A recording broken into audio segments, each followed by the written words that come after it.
পিতাই মায়ের কথা শুনে কাঁদতে কাঁদতে বললেন, মা তোমার গৌরে অঙ্গে কেউ ধুলা দেয় না, মাগো নিজে ধুলা গায়ে মেখে, মাগো নিজে ধুলা গায়ে মেখেছে সচি মাতার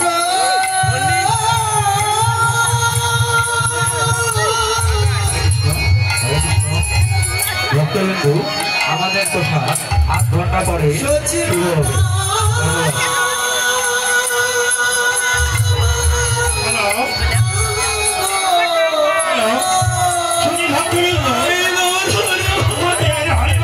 প্রসাদ আধা ঘন্টা থাকবে, আধা ঘন্টা পর আপনারা প্রসাদ শ্রবণ করবেন।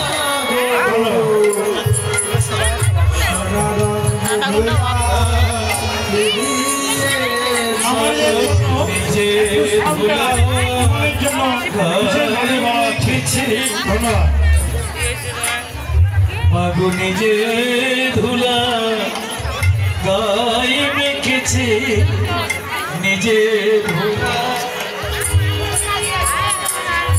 মাগো জগৎকে শিক্ষা দেবে বলে নিজে ধুলা গায়ে মেখেছে, মাগো জগৎকে শিক্ষা দেবে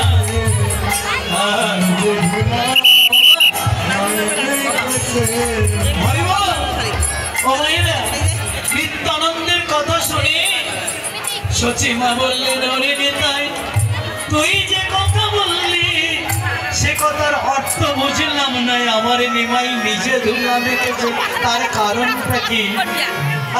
নিত্যানন্দ জগৎকে কত সুন্দর শিক্ষা দিলেন মা। আজকের সুরধনির তীরে গিয়ে একটা নতুন খেলা খেলেছিলাম। আচ্ছা বাবা, ও মায়েরা আপনাদের দিকে খেলাটা হয় জানি না, হয়? ও মায়েরা এদিকে দেখা, এদিকে হয় কি খেলা? Cock fight. কক মানে মোরগ, ফাইট মানে লড়াই, মোরগ লড়াই, এ খেলা হয়। বাহ, খুব সুন্দর। নিত্যানন্দ বললেন, মা গো আমরা সুরধনির তীরে গিয়ে এই খেলা খেলেছিলাম। মা বললেন, হ্যাঁ রে এই খেলার নিয়মটা কি? বলে মা একজন পায়ে ধরে আরেকজনকে ধাক্কা মারে, যে পড়ে যায় সে হেরে যায়, যে দাঁড়িয়ে থাকে সে জিতে যায়। সচিমা বললেন, ওরে নিতাই তার মানে হেরে গেল, কেন ভাই গায়ে ধুলা লাগলো? নিত্যানন্দ প্রভু বললেন, মা গো এই জগতে যারা দাঁড়িয়ে থাকে খেলায় তারা যেতে